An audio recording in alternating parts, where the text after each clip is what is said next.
नमो बुद्धाय, जय भीम.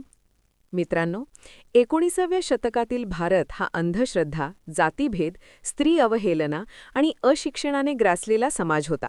स्त्रियांना शिक्षण घेणे पाप समजले जात होते, शिवाय अक्षर ओळखही निषिद्ध मानली जात होती.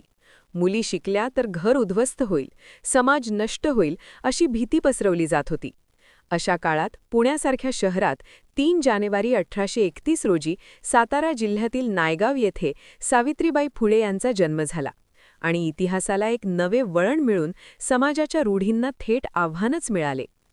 सावित्रीबाई फुले भारतातील पहिल्या महिला शिक्षिका होत्या.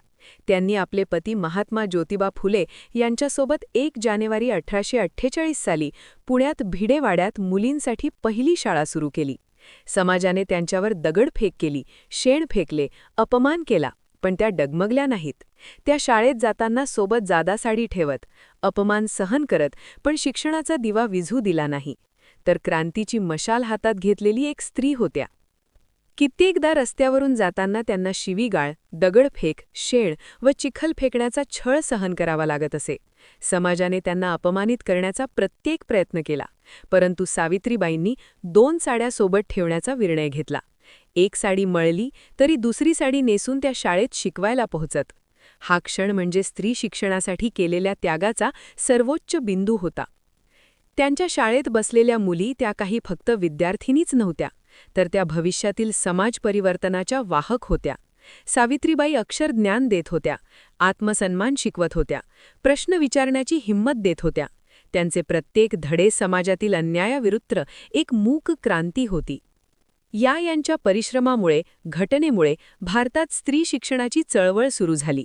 दलित व वंचित समाजासाठी शिक्षण खुले झाले. महिलांना स्वतःचे अस्तित्व ओळखण्याची दिशा मिळाली. सामाजिक क्रांतीला बळ मिळाले. सावित्रीबाई फुलेंचे कार्य हे केवळ शिक्षणापुरते मर्यादितच नव्हते, तर त्यांनी दलित व वंचित समाजासाठी शिक्षण खुले केले, विधवांसाठी आश्रयगृह सुरू केले, बालहत्या प्रतिबंधक गृह चालविले, तसेच जातीय भेद, अंधश्रद्धा व अन्यायाविरुद्ध ठाम भूमिका घेतली. त्या एक कवयित्रीही होत्या. काव्य फुले हा त्यांचा प्रसिद्ध काव्यसंग्रह आहे. 1 जानेवारी 1848 हा दिवस फक्त शाळा सुरू झाल्याचा नव्हता. तो दिवस होता अज्ञानाच्या अंधारात ज्ञानाचा सूर्य उगवण्याचा. सावित्रीबाई फुले यांनी त्या दिवशी शिक्षणाच्या माध्यमातून सामाजिक गुलामगिरीला सुरुंग लावला. आजही हा क्षण स्त्री स्वातंत्र्य, समानता आणि सामाजिक न्यायाचा सर्वात तेजस्वी दीपस्तंभ आहे. सावित्रीबाई फुले म्हणजे शिक्षण, संघर्ष आणि स्त्रीमुक्तीचे तेजस्वी प्रतीक आहेत.